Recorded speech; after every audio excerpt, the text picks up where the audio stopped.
Following is a presentation of Main Street Media, your source for news, sports, and information on Main Street in Middle Tennessee.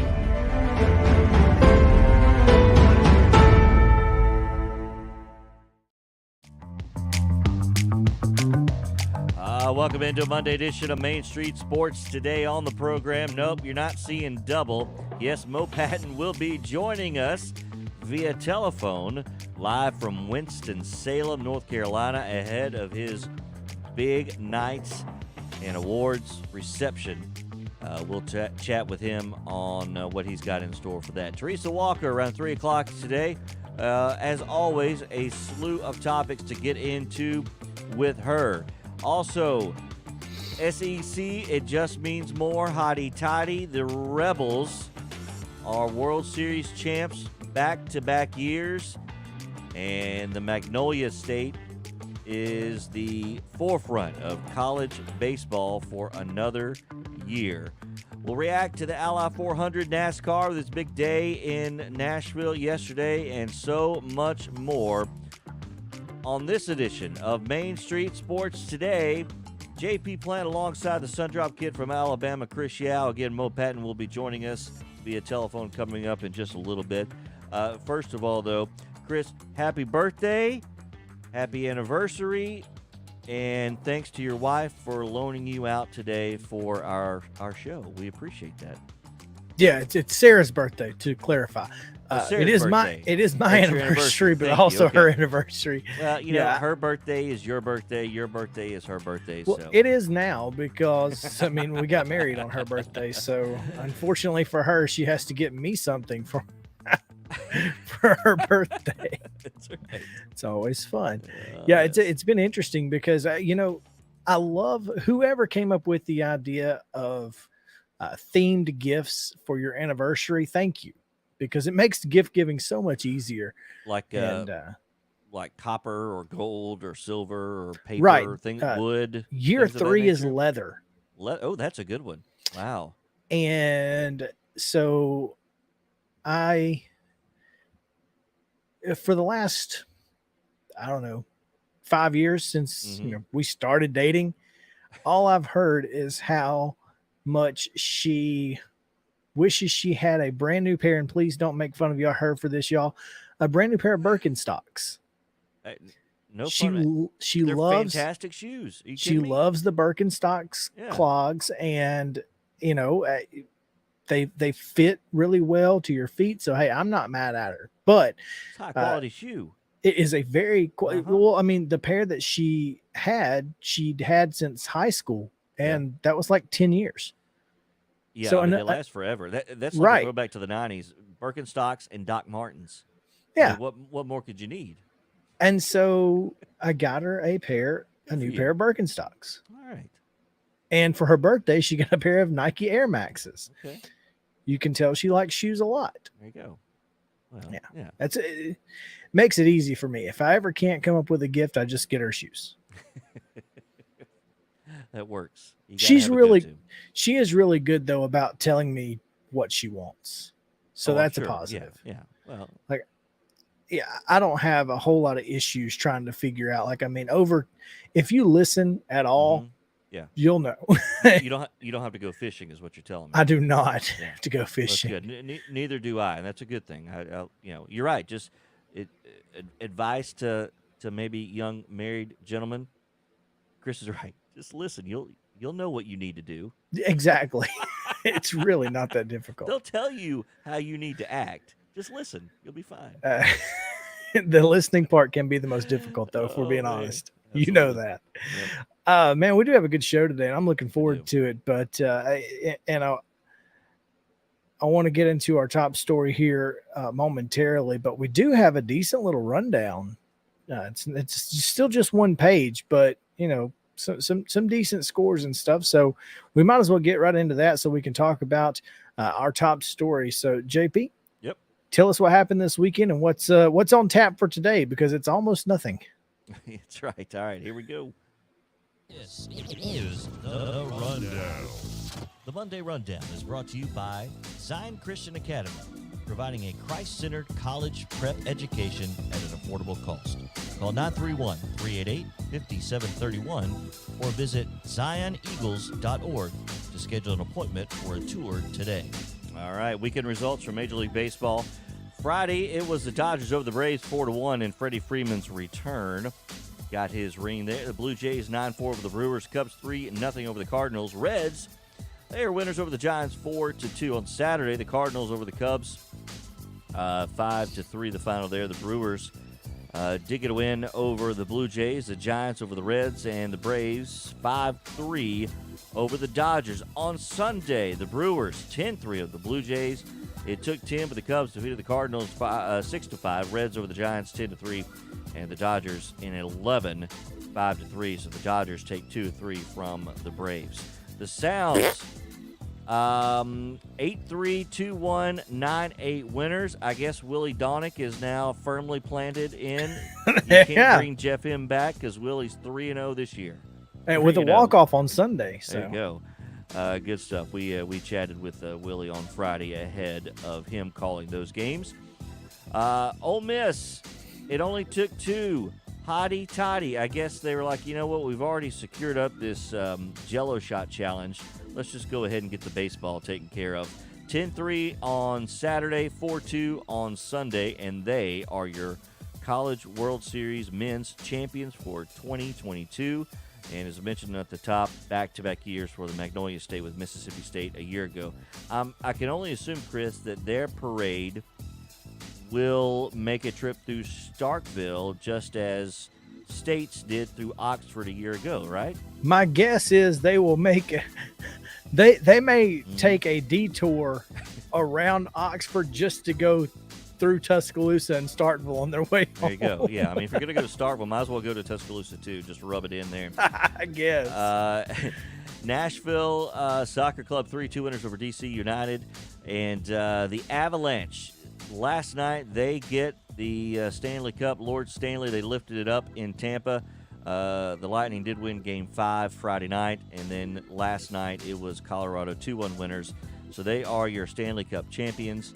As they win 4-2 in the best-of-7 series.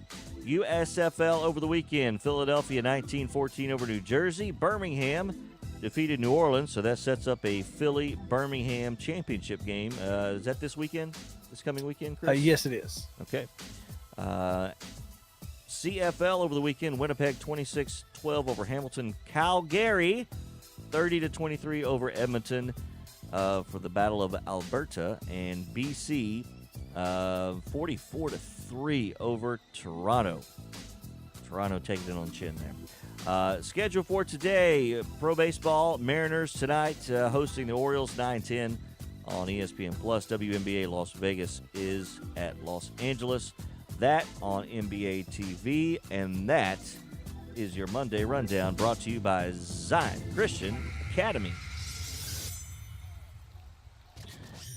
Got it. We don't have a fun nickname for today's top story because it's unique in that it encompasses all of the sports, as the Tennessee Sports Hall of Fame inducted their 2022 class over the weekend. The televised special event was held on Saturday at 7:00. And Mike Keith, of course, was the MC hosting that. The class includes Sharifa Barksdale, R.A. Dickey, Harry Galbraith, Artis Hicks, Javon Curse, Randy Lambert, David Legwand, Nikki McCrae Pinson, David Suddeth, Tony White, David Williams II, and Toby Wilt. Also, JP, the 2022 honorees, Nashville Soccer Club principal owner John Ingram was named Tennessean of the Year. Okay. John Morant and Candace Parker were named Pro Athletes of the Year. Well deserved. Absolutely. The Grizzlies named Pro Team of the Year. Okay. The women of Title IX will be honored with David Williams Significant Historical Achievement Award. Dean Hayes received the Pat Summitt Lifetime Achievement Award. Amateur Female Player of the Year was Rachel Heck, Heck. Heck. What the heck? Amateur Female Team of the Year goes to, how about this? UT Southern Women's Soccer. How about that? Okay. Amateur Male Player of the Year winner was Jack Leiter, and Male Team of the Year was East Tennessee State football. Sorry. Didn't mean to bring that up. Yeah, wow. That's unfortunate. Now, they did make the playoffs, though, right? Didn't they? They did. No, they to the playoffs? Yeah, I think they were in the semifinals. They backed up their win over Vanderbilt with a playoff run. So sure, it wasn't. I'll grant them that. It wasn't just. It could be worse, JP. You could have gotten beat by a team that didn't make the playoffs, a la Florida State. Yeah, that's true. Because JSU beat Florida State and didn't even make the playoffs. Yep. So there you go. At least you're better than FSU. So we got that going for us. I mean, technically. But yeah, so congrats to all the inductees to the 2022 class, Tennessee Sports Hall of Fame. There is an induction banquet. So, they've not had a banquet in the last 3 years, right? Because of COVID. So they're going to do the 2020, 2021, and 2022 classes all at once. Oh, wow. In July. So good luck to them, because can you imagine? I mean, the star-studded event that's going to be. Yeah. My Keith rest his voice up for all of that too. Yeah. I mean, my goodness, names. I wonder what that's really going to entail. Are they really going to do a whole lot of that? Or, is it going to be a lot of, come up and get your award kind of thing? Or is it just going to be, hey, we're going to eat and have a hobnob event or whatever? Well, good news for the show. We know a guy. We do know a guy. We can call him up and get him on and ask him that. We should. It's a really cool, when we did our show there, I don't know, a couple of months ago, it was my first time in the actual Hall of Fame. I used to intern with the Predators when I was at MTSU. The Hall of Fame wasn't there yet, obviously, so it was my first time going in there, and what a fantastic venue there at Bridgestone Arena that they have. But just reading off some of these names, and, not only the recipients for this year, but, some of these Lifetime Achievement Awards, when you've got awards named after Pat Summitt, after David Williams, I mean, it's just amazing how rich the sports culture is in Tennessee, and they do such a fantastic job of recognizing that, and it's a really cool event and a way to go about honoring the best in sports. And I love it that they include all the amateur realms of things as well. It's just a cool thing to do. So Well, I think it's important to Mhm. include It the Yeah. those amateur teams and athletes, because not everybody. What is it? The commercial said we're all going pro in something other than sports or whatever. Yeah. So, I mean, it's nice to get a little recognition while you're still in college or below. So, all right, let's take a quick break, JP, and when we come back, we will talk to the man, our normal co-host, Mo Patton, joining us from Winston-Salem as he gets ready to take the National Sports Media Association's Sports Writer of the Year for the state of Tennessee away from our second guest, Teresa Walker. So we thought we'd give Teresa just a little more hay before she has to hand that thing over, right? That's right. We'll give her one last run. One last run. But Mo will join us here in the next segment, and there's no telling what we'll talk about, but his weekend in Winston-Salem may be on the agenda. So stick around. Main Street Sports Today is presented by Mid-Tennessee Bone & Joint. Come back with us after this.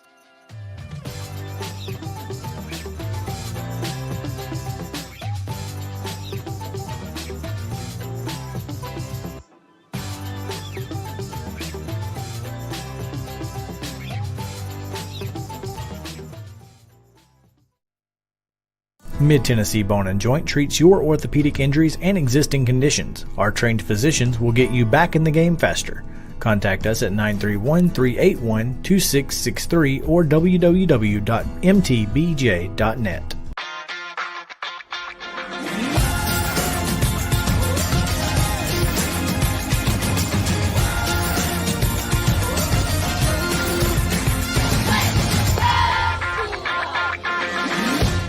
Hey folks, while we take a quick break from the show, I want to tell you about our friends over at Custom Stone Handlers in downtown Columbia. Ed Rich and his team at Custom Stone Handlers believe in leadership. And outside of the military, our greatest leader building platform is sports. Custom Stone Handlers proudly encourages young people to get in the game. You can contact them today at 931-490-4990 or visit CustomStonehandlers.com. Jones & Lang Sporting Goods here in Columbia has been outfitting teams, officials, and anybody else from T-ball to college for 50-plus years. Be sure and check them out at 931-388-8060 or online at jonesandlang.com. Jones & Lang Sporting Goods, the look of a winner. Zion Christian Academy, ZionEagles.org or 931-388-5731. You can schedule your appointment. Go tour their campus. It is beautiful over there, and you're definitely going to want to see it. Again, it's ZionEagles.org. Give them a call, 931-388-5731, and schedule your tour today. Are you an enthusiastic sports fan? Want to have fun and get in on the action? Heck yes, that'd be awesome. Have great attention to detail? Want to stay active? Definitely.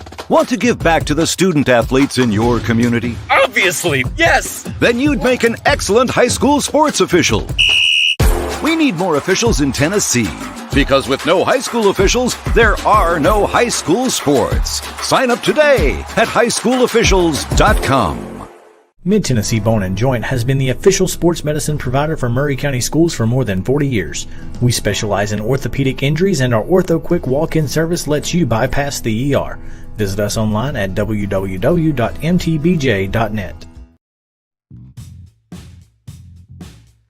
Still to come on this edition of Main Street Sports Today, Teresa Walker around 3 o'clock as we will chat with about a slew of topics, including some award that she currently holds and is about to give up to our next guest, Chris Yao. But as you saw there on the title card, a double shot of Mo, different shirt though. But yes, he will be joining us in just a moment. Same thing, different shirts. I mean, shapes. Same thing, different shirt.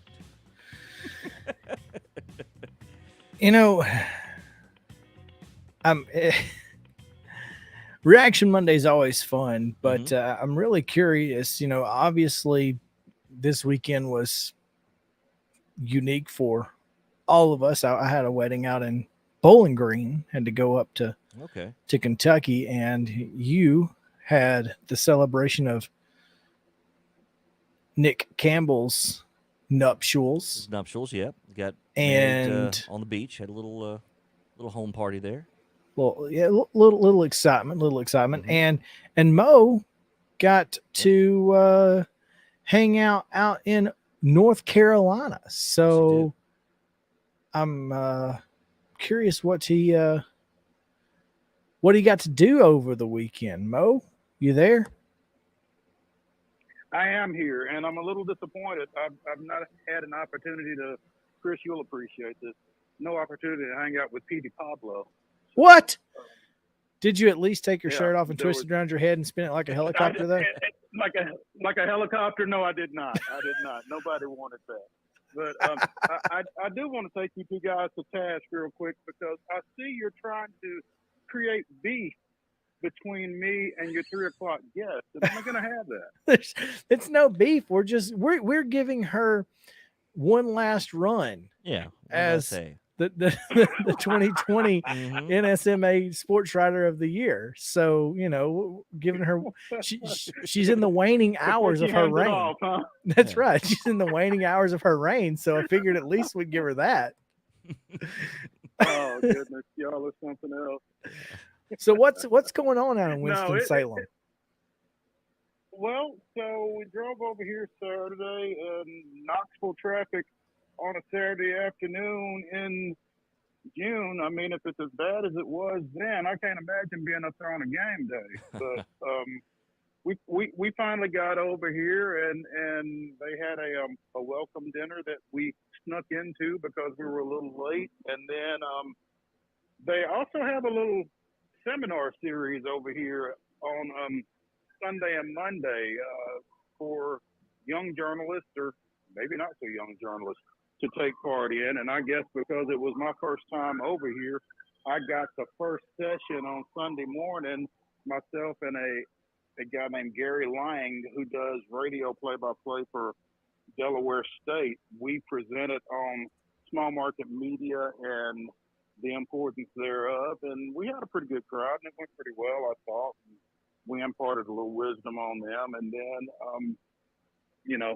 there was another dinner last night. It was the Legacy Awards dinner, and it was really cool because the main honoree was Jane Kennedy, who was co-host of the NFL Today on CBS back during the late 70s and early 80s, the first African-American female to co-host a studio show. And it was really neat getting to see the video that they put together to recognize her, and then getting to hear her acceptance speech. And then they did a little one-on-one with her afterwards, and that was really cool.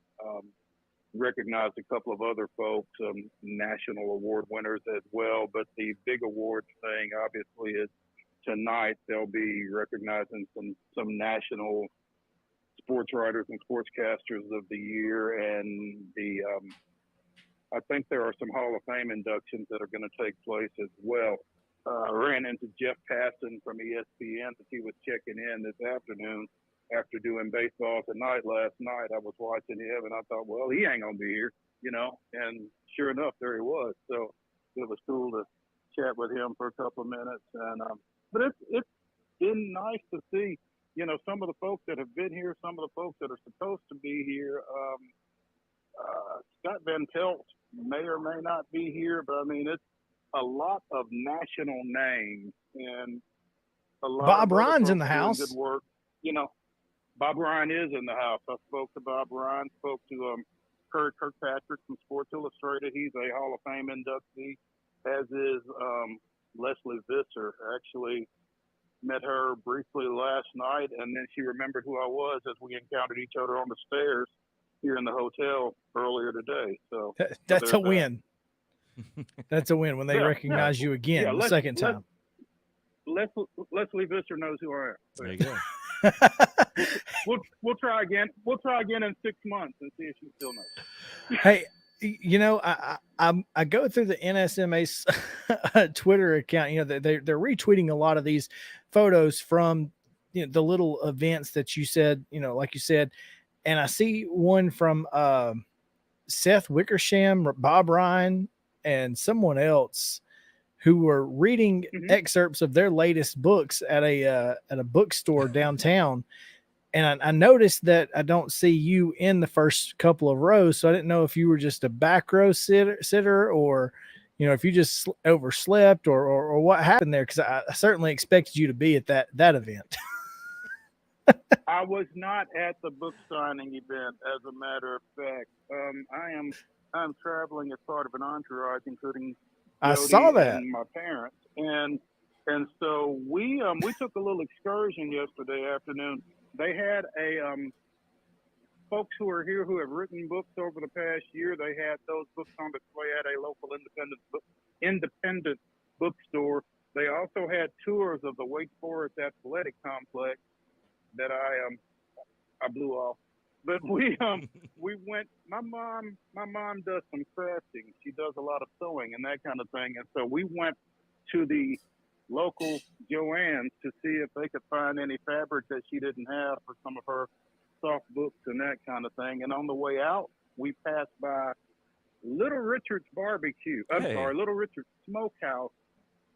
And I'm not sure. We couldn't really determine if it had any connection to the famous Richard Penniman, but I decided that we were going to go there for lunch, and it was spot on. It was a good call on my part. Yeah. So, it's Carolina barbecue. Yeah. It's a little different than here. Yeah, well, we didn't delve because we had another dinner to deal with, and so we didn't want to, put ourselves in position of not being able to enjoy the dinner. So we just got a few apps. But I'll tell you what, they had a taquito with barbecue with pulled pork in it, and that was solid. In fact, I think I'm going to have to try it when we get back home. So yeah, good stuff. Well, I'm glad you mentioned the food, Mo, because I do want to get into that here in just a little bit. But you also mentioned your entourage, and being the humble person that you are, I know you may be a little uncomfortable about receiving awards. I'm curious what it's like for you to be able to have your, quote, entourage with you to celebrate this. Knowing you as I do, I imagine that's more special than you receiving the award. What's that been like so far? Wouldn't want to do it any other way. Yeah. I mean, just that simple. Wish there were a few more folks here, but happy to have the ones that are. Yep. Well, yep. And that's kind of like the Hall of Fame dinner, being able to share that moment with your parents and having been there. I know it's super cool, and not everybody gets to do that. So you get that's really special for sure. Oh, no doubt. We were kind of having that conversation earlier this morning. Jody raised the point that, folks of a certain age don't necessarily get to share these kind of moments with their parents. And I'm really fortunate. Well, it's got to be able to do stuff. Yep, got to be real special. And I didn't want to make you emotional, so maybe I'll take you out of that. What's on the menu tonight? Please do. Yeah. What's on the menu tonight, Mo? I have no idea. I'll tell you what. I have no idea. Really? As much Mo is talking, really? Yeah. everything that we've talked about here is it's a sports media convention, and of course they're doing nothing but eating. Yeah, of course. Yeah. Well, because that's what we do. Hell, Chris, you know that. That's what I'm saying. I just want I just want everyone to understand that it's not just us. Like, just because we talk about food all the time on the show, like, it's not. This is how the world works in sports media. Like, we eat. This is not an aberration, not at all. We're not the exception by any stretch. Yeah, but no. So Saturday's meal was some sort of a grilled chicken with mashed potatoes and mixed veggies with some sort of sauce over the top of them that we never could really identify, to be honest. Yesterday was, we think it was flank steak. Pretty sure it was flank steak because it was a little tough and there were a lot of folks. But along with, what do we have? Oh, potatoes are dried. A lot of potatoes on this trip. Okay. And steamed green beans. And again, no idea what we're having today. I'm kind of hoping for salmon because otherwise it's going to be chicken or steak. Is there some sort of red carpet tonight, Mo? When you get there, are you going to be walking down a car? Seriously, with like people taking your photo? Is there anything of that nature? I damn sure hope not. But there's been a photographer, as Chris mentioned. Okay. They've got a photographer around who's been lurking. Yep. So I don't know if there is a red carpet per se or not, but I'm sure there will be pictures before, during, and after. Consider yourself warned now, so it doesn't sneak up on you when you get out of the car tonight and there's a carpet there and you got to pose. So be working on that pose, Mo. Yeah, I'll throw a Heisman on them. Do yes. Just don't take your shirt off, twist it around your head, spinning like a helicopter. Yeah, no. Spinning like a helicopter. Yeah. No worries. It's too hard to get into. Just make sure you raise up. That's all I'm saying. Yeah, well, got to. But no, I mean, I'll have on a shirt and a jacket and all that stuff. So no taking off of shirt. Everybody's safe. Mo, have you have you had the opportunity to spend any time with the rest of the Tennessee delegation and Terry Chris with the sportscaster portion of this? Have you run into him yet? JP, I am the Tennessee delegation. I think Terry had I think he had a wedding in Canada or something. I'm not sure, but I don't believe Terry and his peeps are coming. So I am the Tennessee delegation. There you go, so. Representing. We love it. Yeah, absolutely. But I had a chance to meet Ernie Johnson last night from inside the NBA, and a couple of other folks over the weekend. So it's been a pretty cool experience. Chris, I got one more question before I let you finish this out. You mentioned Ernie Johnson. Who's the biggest or who's the biggest star for you personally, Mo, that you've met or seen throughout this weekend of process? Who stood out the most to you? Probably Ernie Johnson and Jane Kennedy. Okay. I mean, I remember watching Jane when I was young, obviously, and obviously she was as well. But I mean, what she was doing then, and the level upon which she was doing it, you realize even then that it was pretty earth-shattering. And when they did the video tribute to her prior to her speaking last night, and they talked to a number of other African-American females with voices in sports media, and so many of them refer to her as their inspiration and that kind of thing. And to see someone have the impact that she's had on so many people is pretty cool.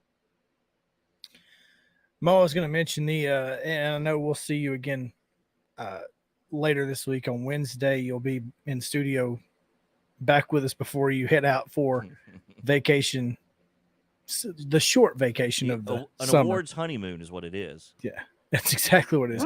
But, you know, something like that. The Tennessee State All-Star Celebrity whatever game was this weekend, and I'm assuming that one of the players that we were excited about seeing didn't get to go because his Philadelphia Stars were, winning a North Conference championship in the USFL playoffs.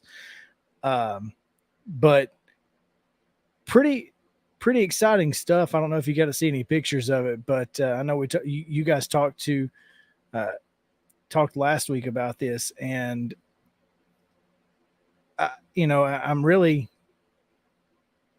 impressed with the way that Tennessee State has kind of reached out into this community, because they got a commitment today in football. So from a Nashville area player, pretty cool to see this. If you've not seen the photos, you should go check it out. I've seen a couple of videos from it. I got to interrupt you for a second because I'm watching Scott Van Pelt get out of a van and walk into the lobby here at the Marriott. Well, go get his phone number. SVP is in the house. No. Tell him we'll call him next week. We want to hear from him.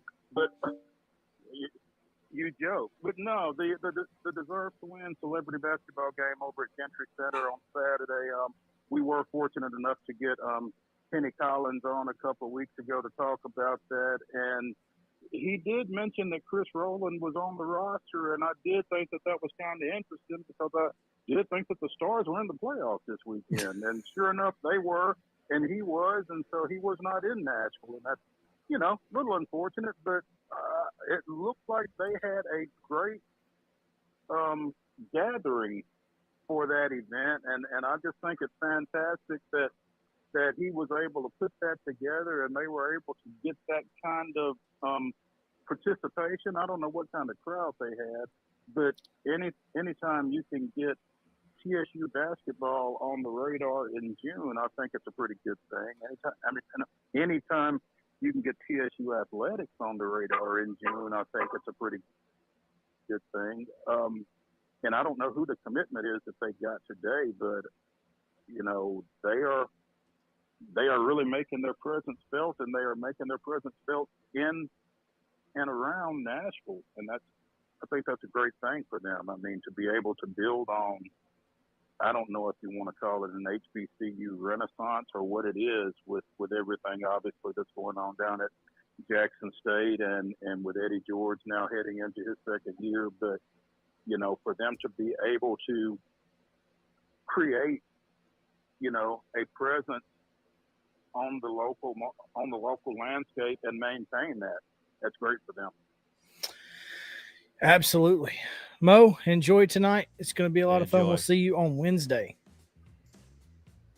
Sounds good, guys. Y'all hold it down. Tell Teresa today. We'll do. We'll do.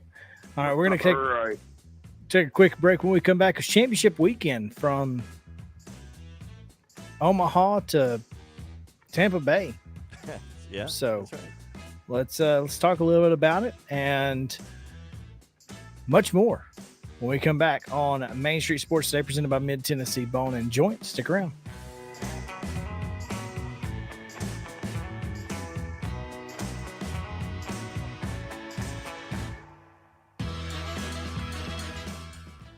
Mid-Tennessee Bone and Joint treats your orthopedic injuries and existing conditions. Our trained physicians will get you back in the game faster.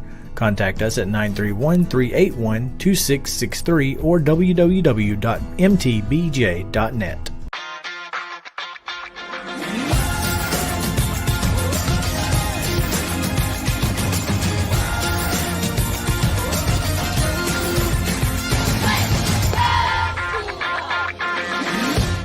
Hey folks, while we take a quick break from the show, I want to tell you about our friends over at Custom Stone Handlers in downtown Columbia. Ed Rich and his team at Custom Stone Handlers believe in leadership. And outside of the military, our greatest leader building platform is sports. Custom Stone Handlers proudly encourages young people to get in the game. You can contact them today at 931-490-4990 or visit CustomStonehandlers.com. Jones & Lang Sporting Goods here in Columbia has been outfitting teams, officials, and anybody else from T-ball to college for 50-plus years. Be sure and check them out at 931-388-8060 or online at jonesandlang.com. Jones & Lang Sporting Goods, the look of a winner. Zion Christian Academy, ZionEagles.org or 931-388-5731. You can schedule your appointment. Go tour their campus. It is beautiful over there, and you're definitely going to want to see it. Again, it's ZionEagles.org. Give them a call, 931-388-5731, and schedule your tour today. A game without a crowd is just a scrimmage. A performance without an audience is just a rehearsal. Without your presence, high school sports and the performing arts aren't possible. Ensure that these essential extracurricular activities continue to enrich the lives of students in Tennessee. Purchase a ticket to your local high school's game or performance. This message presented by the TSSAA. Mid-Tennessee Bone and Joint has been the official sports medicine provider for Murray County Schools for more than 40 years. We specialize in orthopedic injuries, and our Ortho Quick walk-in service lets you bypass the ER. Visit us online at www.mtbj.net.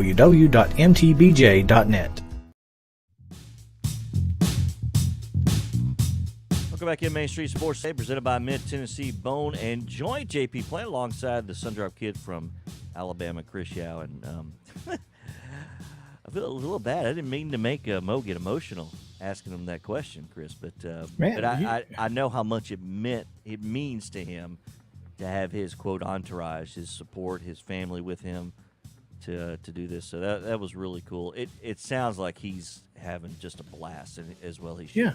Way to go, JP. Yeah. God. Yeah, I know. Thank God So- SVP walked in the building, and so maybe that distracted him a little bit. Yeah, Might he have just been sent us a little emotional. picture of him, I guess, creeping a little on the SVP there. I was just curious why Main Street media owner Dave Gould was in the building, but apparently Yeah, no kidding, right? much shorter version of SVP.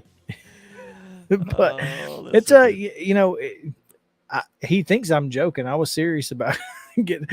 I'm like, I'm hoping Leslie Visser remembers him when he texts her and says, Yeah. "Hey, can you come on the Uh-huh. show?" That's what Chat I'm with us, hoping yeah. for. We'll really test that memory by Leslie Visser. I remember, yeah, the Rolodex is only growing That's right. with this. So, the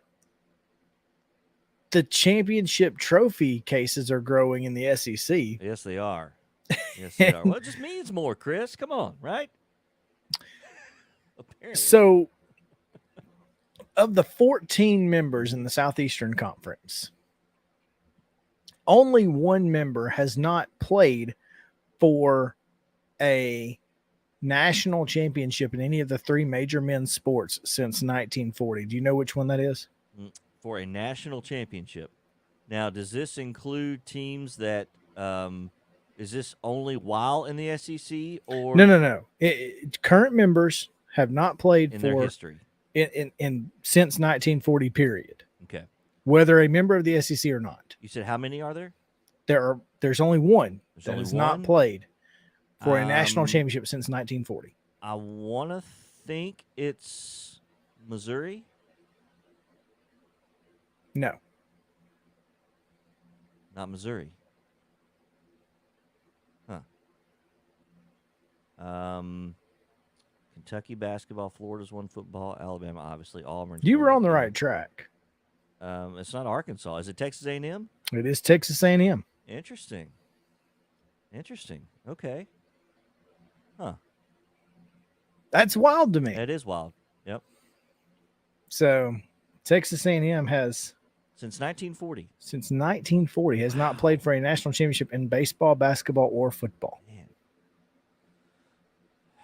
Well, they're trending. hard to believe. They're trending in the direction to knock that off their list soon in multiple sports. You know, make it to the World Series this year. Football with what they're doing and Jimbo, and you know they've had a run or two in basketball. Wouldn't be out of the question. Texas Tech did it. Certainly sounds like they need to, because in the SEC you better figure it out. Yeah, no kidding. Brandon Johnson, we talked about the Ole Miss closer last week with Mike Korn, former Columbia State Charger, seals the deal for Ole Miss in their 4-2 win over Oklahoma. And, you know, I didn't watch either of the games. Unfortunately, I didn't either.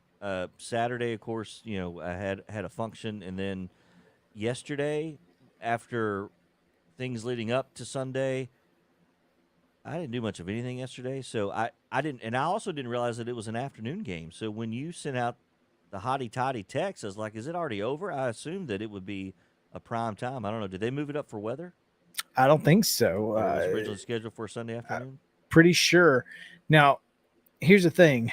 I turned it on in just to it was about 2:30 or so. Charlie went down for a nap, and I was like, I'll just turn it on, because why not? You know. As soon as I turned it on, nobody on, 2 outs. Oklahoma then loads the bases. Oh, wow. Ole Miss walks in a run. I'm like, you know what? Clearly I'm bad luck for Ole Miss. I'm turning it off. Turn it off. Turned it off. Oklahoma doesn't score again. Ole Miss There you scores, wins the. I was like, hey, I Just guess I'm add that to the list that you're banned of either watching or attending. Chris. It's clearly. growing. It is. The list is about a mile long at this You're not going to be able to attend any sports or watch anything before too much longer. I can't. I mean, when I do, if I have any sort of rooting interest at all, my team loses. Didn't watch the Braves last night, and they didn't win, but that's a whole nother story. But Ole Miss. How about Ole Miss? This is a team that was in May was last. Tennessee swept them, then Alabama swept them in Oxford. And you thought, man, Tennessee broke this team. Yeah. And last in the SEC West, last team to get into the SEC tournament, last team to get into the NCAA tournament. Yep. And now today they stand as national champions. What a roller coaster, because you talked about that Tennessee series where the Vols just literally broke them, and we thought for the whole season they were number one in the country. Ole Miss was heading into that series. So clearly the voters knew something. So they went from obviously extremely high expectations heading into the season, rightfully so. A lot of credibility, number one ranking at that point of the season. A lot of losses, and you think, what a fall, what a horrible fall from the number one team in the country to potentially not even making the SEC tournament. And they go and lost in the first round of the SEC tournament. And as you mentioned, one of I guess the last team by many indications into the field of 64. And to be able to go from that and to flip, and it wasn't just a flip like a switch, but still that roller coaster is just remarkable. And goes to show you when you get on a run like what they had, and heading into the World Series, and we talked about this, who we thought might have the best chance, and it was kind of a wide open field because so many of the top seeds didn't make it to Omaha. Texas A&M at 5 being the highest, the only one of the top 8, if I'm not mistaken, to make it in. And so, but Ole Miss was right there with Texas A&M, probably even playing better than anybody. In the regionals, the super regional, and they just carried that over. Their only blemish was that 3-2, I think, loss to Arkansas in the bracket championship game 1. They came back and held on and got just that masterful performance by DeLucia, going 9 innings. I mean, who does that anymore in college baseball or the majors in particular? That's something that gets a little bit lost in this, is that their ace didn't even pitch in the championship series because he had to get them there. Yep. That's what's insane. I mean, you just have to tip your hat to Ole Miss, and it was an absolute, it was Oxford North. Yeah. I mean, the crowd was nothing but Ole Miss. I was going through Twitter, and someone, I don't remember who it was, posted a video of Oklahoma fans in that 7th inning where they scored the go-ahead run to go up 2-1. Yeah. And it sounded like it was a pretty decent sized crowd on TV. No.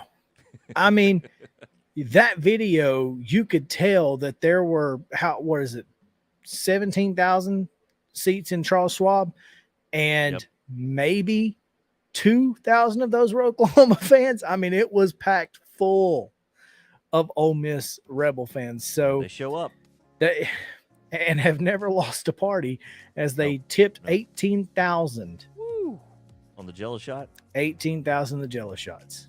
I guess Arkansas ended up finishing second because Oklahoma had a long way to go to catch up, right? Yeah, they weren't even close. Yeah. Before we get out of here, Colorado winning the Stanley Cup in Tampa Bay, because Tampa Bay did force Game 6 and nearly forced Game 7. Yep.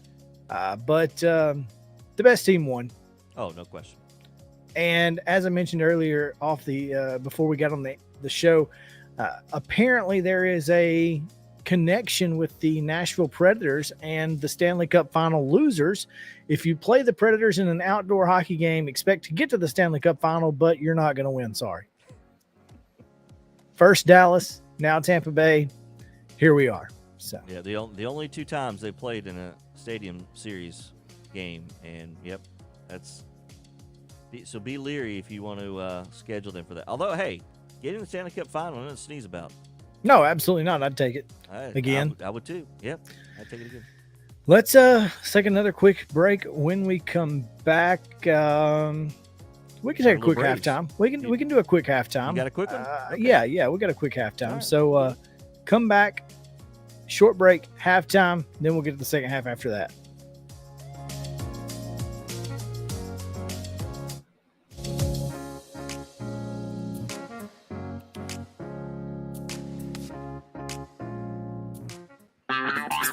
This is Chris Yao with Main Street Sports Today. Every show, Mo Patton and I welcome friends from all across the sports landscape, from high school coaches and reporters to national, college, and pro sports personalities. You never know who might stop by for a chat. AP Tennessee sports editor, three-time Tennessee Sports Writer of the Year 2020 TSWA Hall of Famer. She covers the Titans, the Predators, the Grizzlies, college football, and hoops. Please make welcome Teresa Walker. Former University of Tennessee, former Team USA Olympian, ex-Cy Young Award winner, R.A. Dickey. R.A., did I miss anything? Man, that was sweet. Yeah, I need to listen to that before I go to bed every night. That was nice. Has 5 sports Emmys. That's not bad for the other guy in Wham, Ryan McGee. Other guy in Wham married the best looking girl, Bananarama, so other guy in Wham had a pretty good life. From preps to pros, we're taking on the sports topics you care about. Tune in across Main Street Media social platforms at 2 p.m. or on demand on your podcast distribution platform of choice.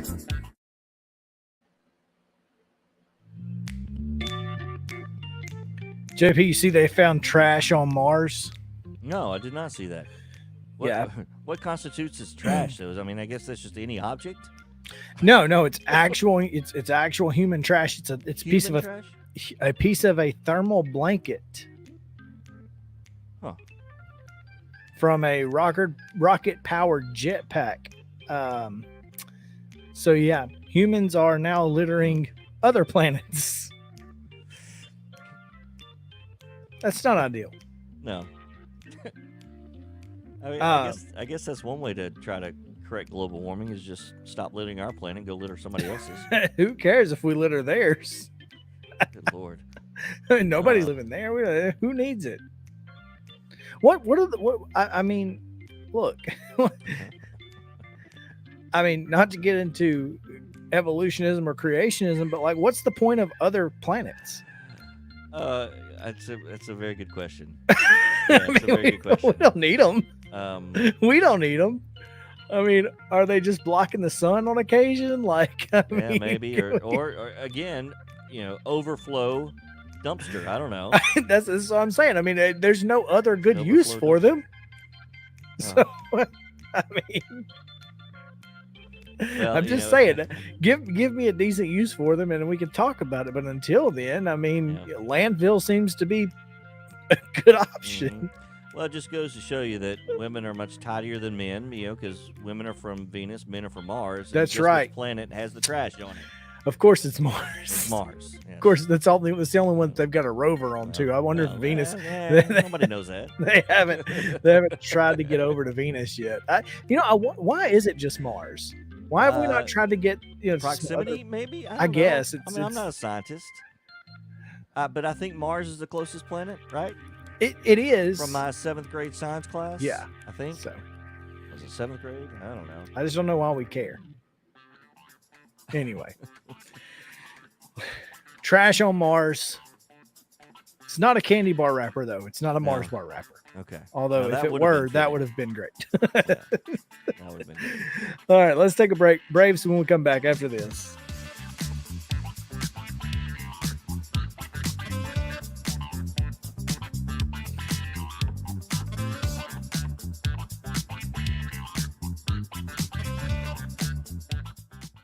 Are you an enthusiastic sports fan? Want to have fun and get in on the action? Heck yes, that'd be awesome. Have great attention to detail? Want to stay active? Definitely. Want to give back to the student athletes in your community? Obviously, yes. Then you'd make an excellent high school sports official. We need more officials in Tennessee, because with no high school officials, there are no high school sports. Sign up today at highschoolofficials.com. Second half action here on Main Street Sports today. Teresa Walker on deck coming up in just a little bit as we'll chat on a variety of topics. Also, we've got USFL Conference Championships over the weekend and some more news from a guy who some think doesn't follow the league, but maybe he does a little bit. We'll talk about that and so much more. Got our daily Braves chatter coming up as well as we welcome you back into Main Street Sports Today presented by Mid-Tennessee Bone and Joint.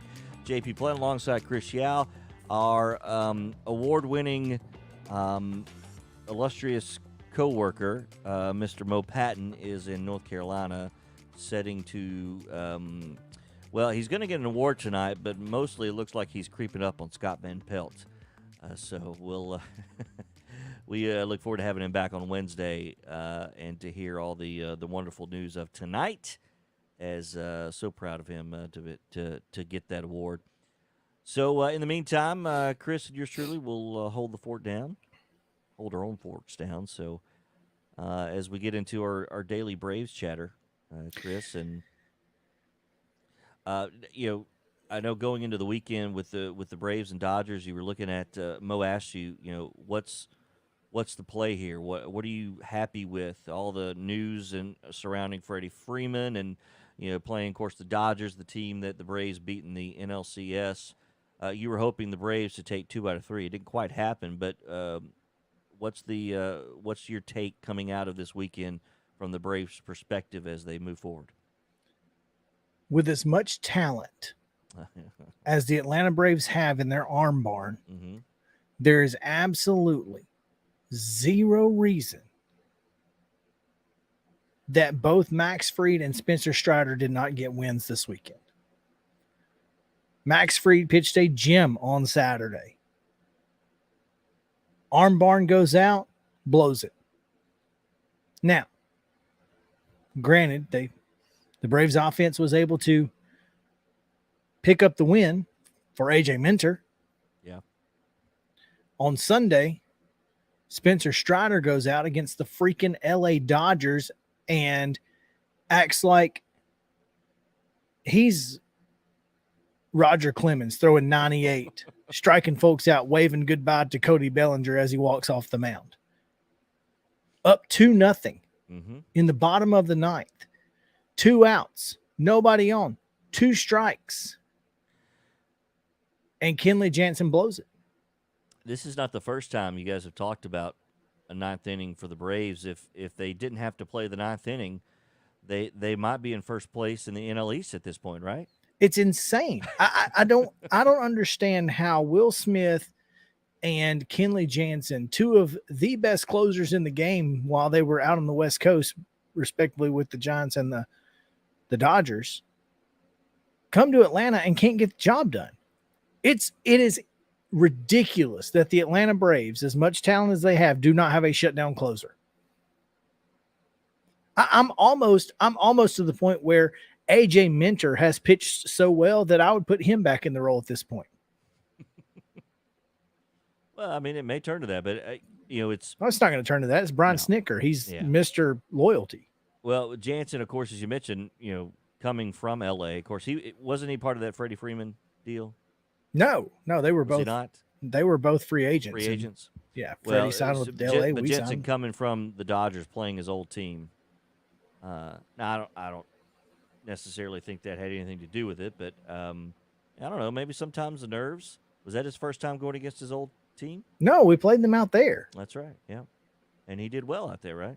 Yeah, none of it makes sense. I don't understand coming into this season, the one thing we didn't think we were going to have to worry about was the bullpen.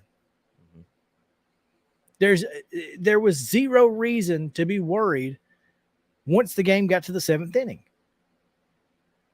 And now it's all I'll worry about.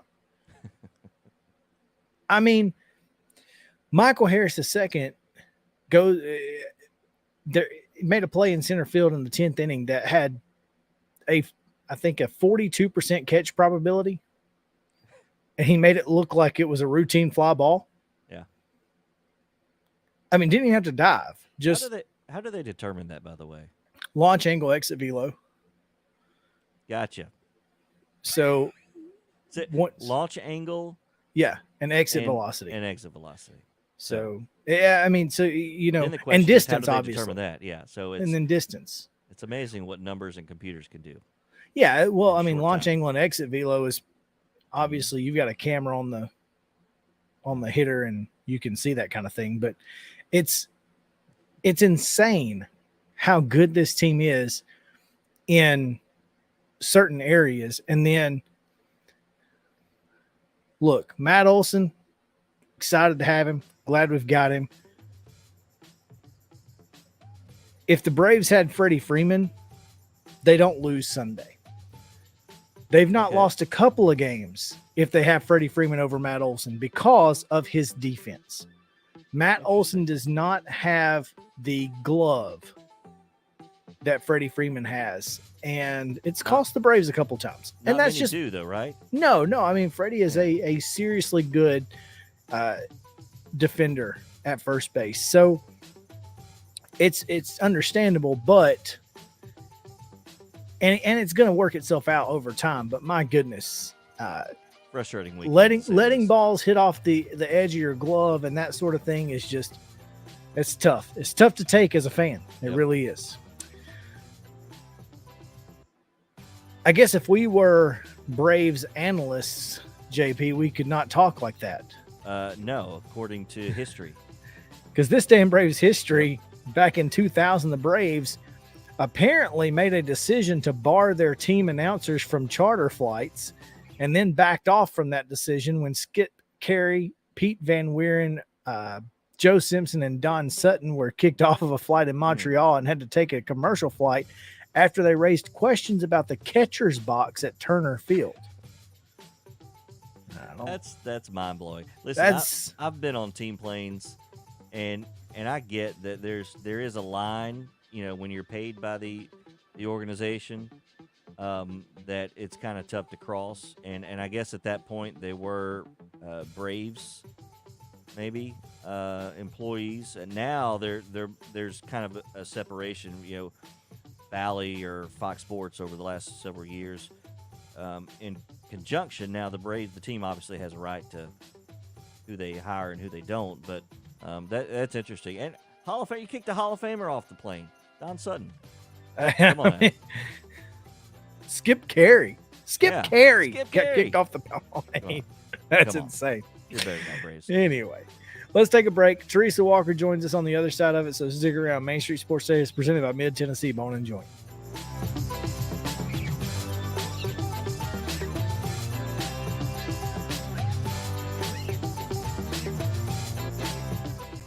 Mid-Tennessee Bone and Joint treats your orthopedic injuries and existing conditions. Our trained physicians will get you back in the game faster. Contact us at 931-381-2663 or www.mtbj.net.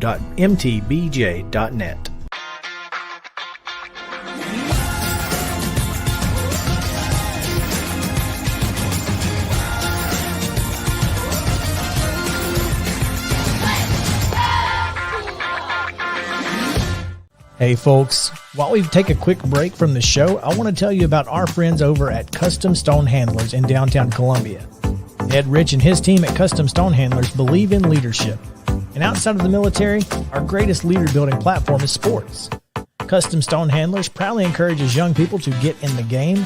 You can contact them today at 931-490-4990 or visit CustomStonehandlers.com. Jones & Lang Sporting Goods here in Columbia has been outfitting teams, officials, and anybody else from T-ball to college for 50-plus years. Be sure and check them out at 931-388-8060 or online at jonesandlang.com. Jones & Lang Sporting Goods, the look of a winner. Zion Christian Academy, ZionEagles.org or 931-388-5731. You can schedule your appointment. Go tour their campus. It is beautiful over there, and you're definitely going to want to see it. Again, it's ZionEagles.org. Give them a call, 931-388-5731, and schedule your tour today. Are you an enthusiastic sports fan? Want to have fun and get in on the action? Heck yes, that'd be awesome. Have great attention to detail? Want to stay active? Definitely. Want to give back to the student athletes in your community? Obviously, yes. Then you'd make an excellent high school sports official. We need more officials in Tennessee Because with no high school officials, there are no high school sports. Sign up today at highschoolofficials.com. Mid-Tennessee Bone & Joint has been the official sports medicine provider for Maury County Schools for more than 40 years. We specialize in orthopedic injuries, and our Ortho Quick walk-in service lets you bypass the ER. Visit us online at www.mtbj.net.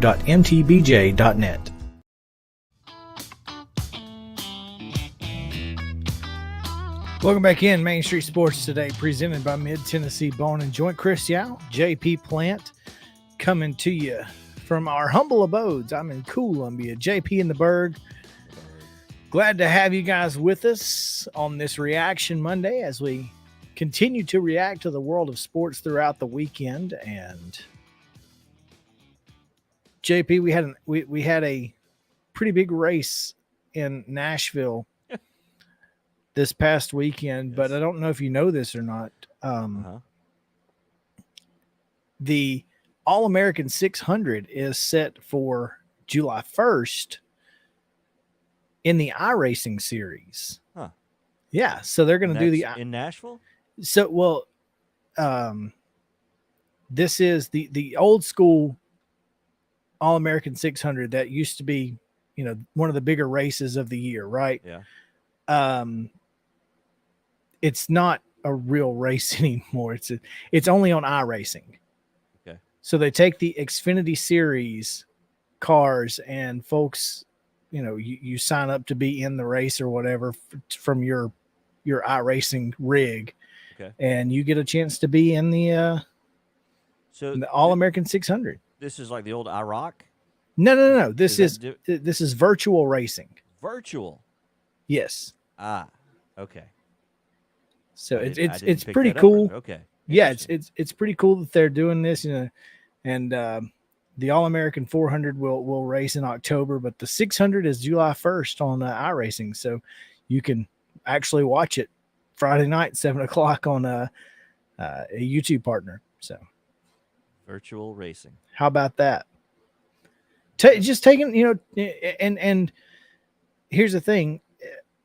Chase Elliott, winner of the Ally 400, mentioned the Nashville Fairgrounds, and Teresa Walker was there to get that sound bite and quote, and she tweeted it out as well. She should have. Teresa Walker joins us now in her final waning moments as the Tennessee Sports Writer of the Year from the NSMA. So your reign is coming to a close, Teresa. Yep. Are you ready to hand off the award to Mo? Well, I think it's kind of technically been his anyway since they made the announcement back in January. So, because remember they'll announce the 2022 sports writer for Tennessee next January. So, but yeah, he's about to get his grubby hands on a trophy that's very much similar to 4 that I have back over on my back of my office here. She just pulled the Ric Flair. Yeah. Speaking of, you four time. Just saying, not saying, just saying. So, but congratulations to Mo. I'm so very, very glad that he got to go. And if not for the Ally 400 and the NASCAR being in Nashville this last weekend, I had hoped to be in Winston-Salem to watch him walk across the stage and get that tonight. But no, I did not get home until 1:15 this morning, thanks to the wonderful day into night race that we endured yesterday. Just saying. That was insane, was I mean, of course, weather you can't predict that, but tough to have to deal with all of the starting and stopping. Oh, so much. And the first time it was a 30-minute delay for lightning, and during that 30 minutes there was another lightning bolt, so it ended up being just about 60 minutes stoppage for lightning. No rain, and then got some more laps in. We were 10 laps from being an official race, and then the rain started. And boy, did it come down. At one point, it was coming down sideways. It was coming down so hard, it sounded like it was hailing. Now I walked over to the door to make sure it wasn't hail. And sure enough, there was a big, cloud to ground lightning bolt. The people who took cover under the grandstands, I hope they were safe. I'm not taking cover under metal grandstands in a thunderstorm in the summer. Metal conducts lightning so very well. It was 2 hours, guys, 2 hours. Wow. It took nearly just shy of 7 hours to get that race done. So, credit to Chase Elliott for, surviving, sticking around. His car wasn't great at the beginning of that race, and they were able to tweak it and make some changes and get it adjusted. And when they had a caution in the final, I think it was 9 laps to go, they pulled out the caution flag. And it's like, we were all like, oh no. But he stayed out there along with he was part of 10 cars that stayed on the lap or stayed on the track, and while others pitted. And you're thinking, he's gambling here. He's gambling. Well, as soon as they dropped the flag on the restart with 4 laps to go, he just ran away with it. So obviously he and his crew chief made the right decision. And then he gets in, and once he started talking to reporters, let's just say that's when it got really interesting. No doubt. I mean, I tweeted out some of it last night, and I retweeted a little while ago. Jenna Fryer, our motorsports writer, did a column on it, her in the pits, and, making it very clear that, Chase Elliott couldn't help, I'm quoting from her, the way she wrote, couldn't help but wonder if NASCAR is still at the wrong racetrack. Now, here's the thing. Speedway Motorsports closed on, they bought the track, the Nashville Super Speedway, over the winter. So they own that track. They control it. They also have the rights to manage the fairgrounds track. And they've been talking with Nashville about getting something done. Now, Marcus Smith, he obviously was, tied up. He wasn't at the Super Speedway this week. His father, Bruton Smith, died last Wednesday at the age of 95. And then we found out over the weekend, I think yesterday, that his mother had a stroke maybe Friday. So he's been busy. But, he and his company have been talking to Nashville about, there's an agreement to rework and do some things around the fairgrounds. Now, exactly what that is. Do they move this date from the Super Speedway here? You've got the Grand Prix that races here in August with IRL. I mean, let's face it, Nashville for so long couldn't buy NASCAR's attention, suddenly has it in a very, very big way. And Chase Elliott made it clear. It's like, listen, NASCAR is racing 30 to 45 miles away from the towns, like up in Michigan and Atlanta, Miami, which is Homestead. And guys, I was born in Homestead, so I know how long a drive that is to Miami. And he said, listen, there's this fairgrounds track, which has got so much history. It's so cool. Don't think about it. It's not 45 miles to it. It's 15 blocks. You can have a crowd in that place and be packed. Oh yeah, it's a cool town, and it's inside of the downtown. It's a stone's throw from Lower Broad almost. So, maybe Ryan Tannehill would have to throw the stone, but, but that's the thing. It's like that, that's where you can be. And, he made his case very clear. As I was walking out, you could tell some of the folks who worked very hard at reviving the Super Speedway, not too happy. I mean, you just threw a big party all weekend long, and somebody is kind of, making some comments about the dinner you served. It never makes you very happy. But, that's the thing. He has raced at the fairgrounds. He ran there in the SRX a couple of years ago and won.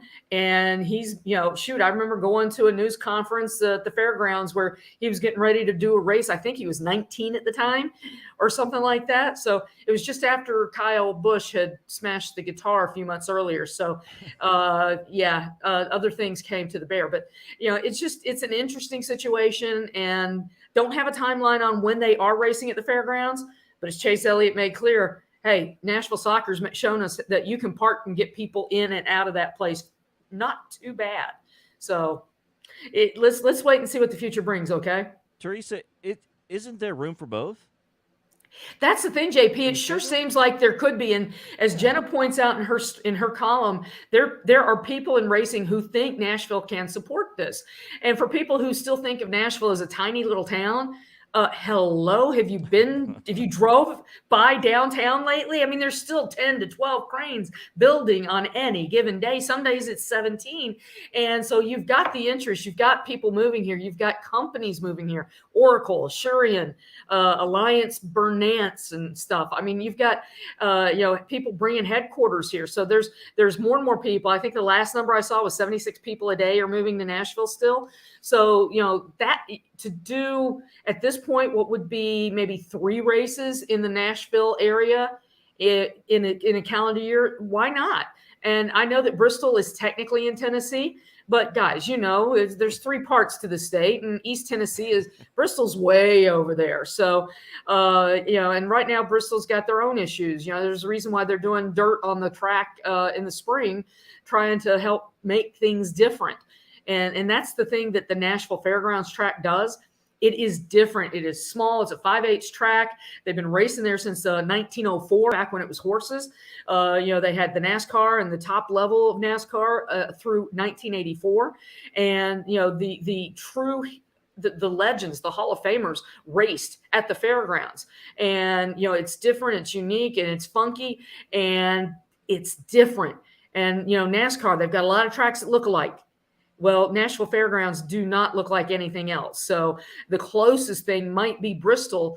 And even then it's different, because if you're going to pan out from the stands at the fairgrounds, you're getting downtown in the background, not a bunch of rolling hills. Yeah, the optics are great, right, Chris? That's the thing that's what makes, that's what NASCAR needs. NASCAR needs a little bit less country, a little more city. And if you can get both in one, you get, Nashville is the perfect combination of both country and city. And if you're trying to build a fan base, getting into those urban areas is a huge win, in my opinion. So I don't think Chase Elliott is wrong necessarily, but I also don't think the super speedway is a terrible place to race either. I think you could have a race at both places and it'd be okay. Oh, absolutely. Think about this. As I was driving into the super speedway yesterday, tons and tons and tons of RVs.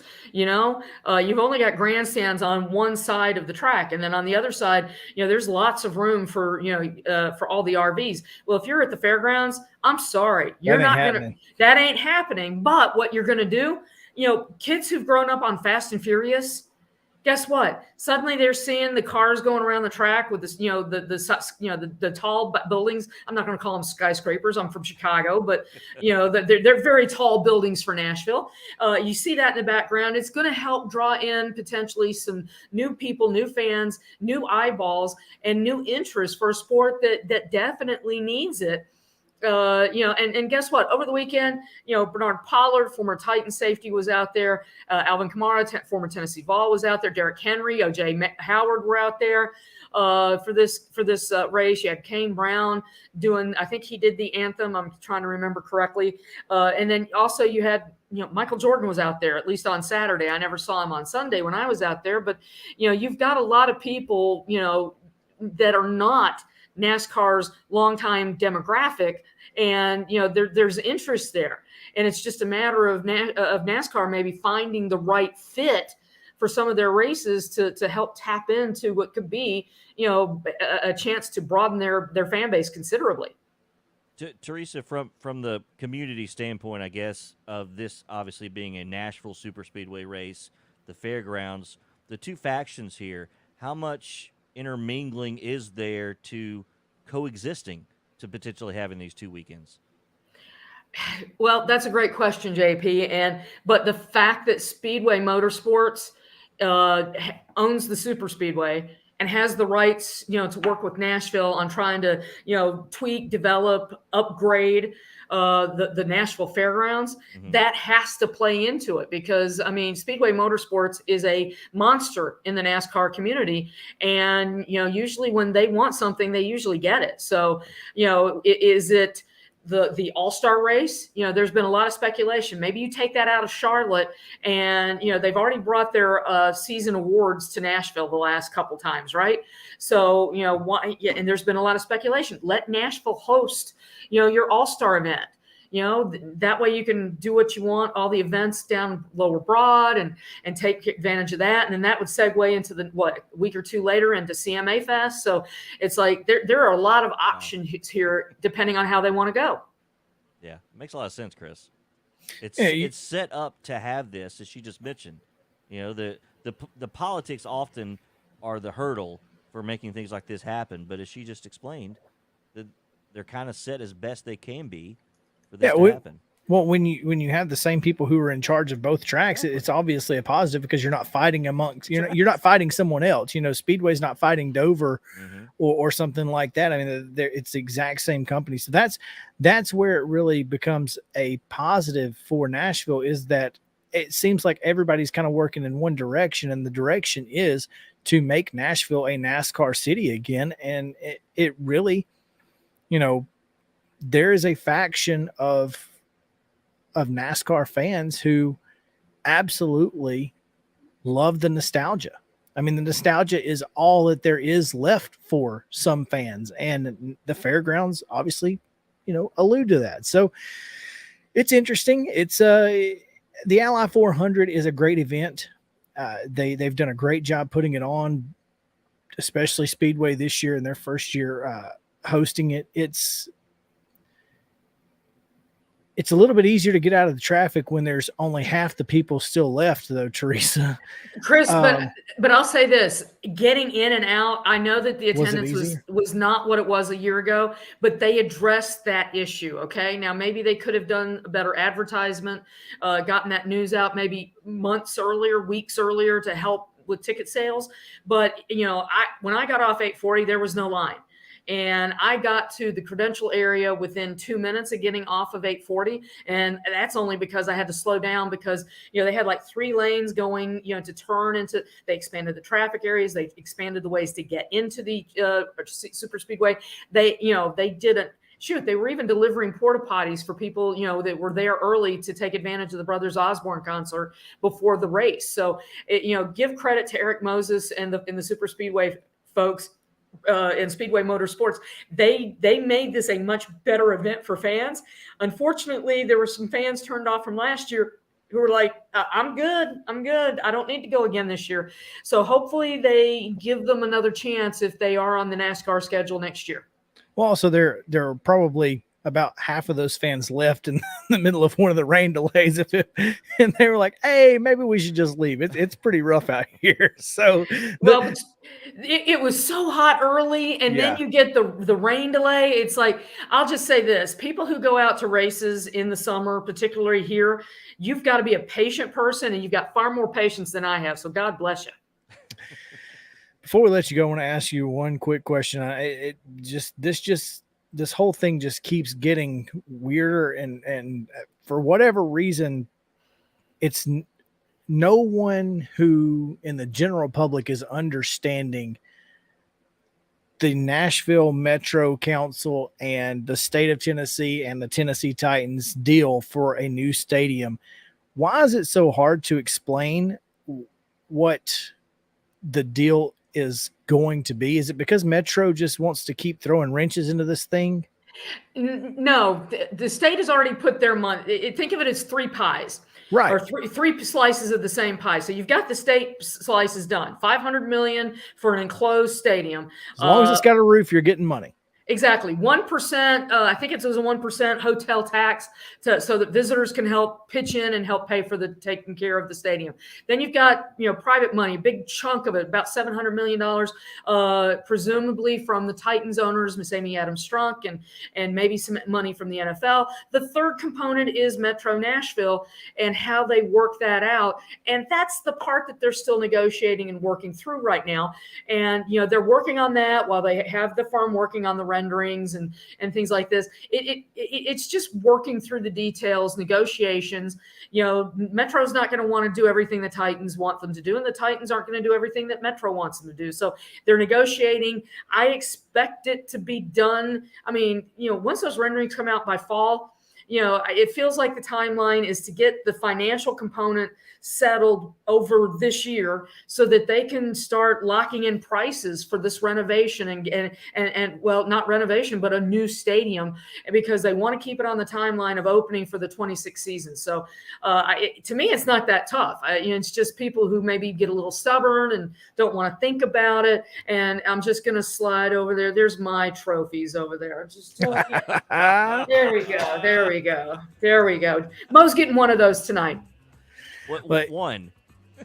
Yeah, he's only getting one. But Teresa, we appreciate it as always. Thank you so much. We look forward to talking to you again soon. Sounds great. Thanks, Chris and JP. All right, when we come back, we are going to talk about the USFL. So stick around. Main Street Sports Today, presented by Mid-Tennessee Bone and Joint, is back after this.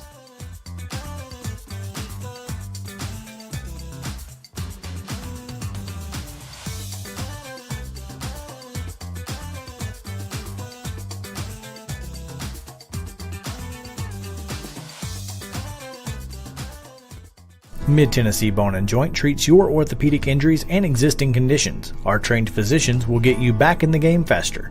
Contact us at 931-381-2663 or www.mtbj.net.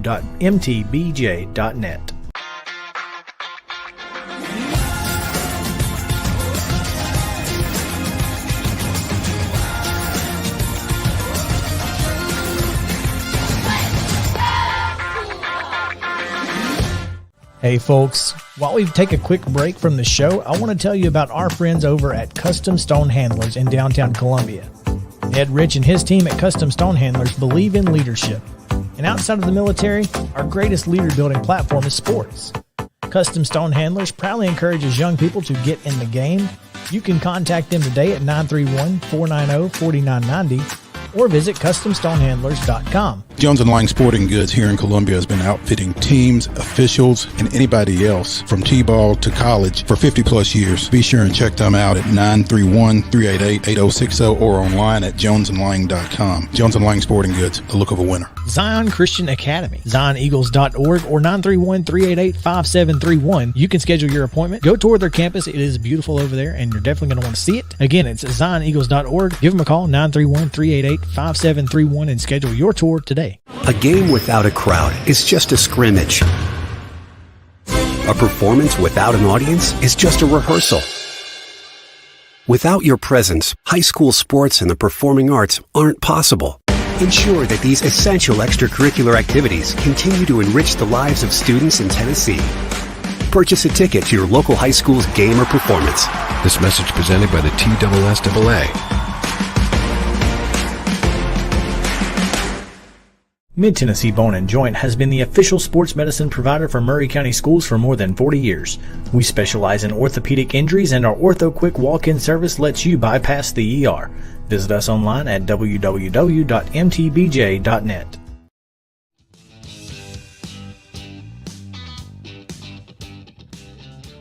JP? Hey! I know I don't follow the league, but we should definitely talk about the USFL.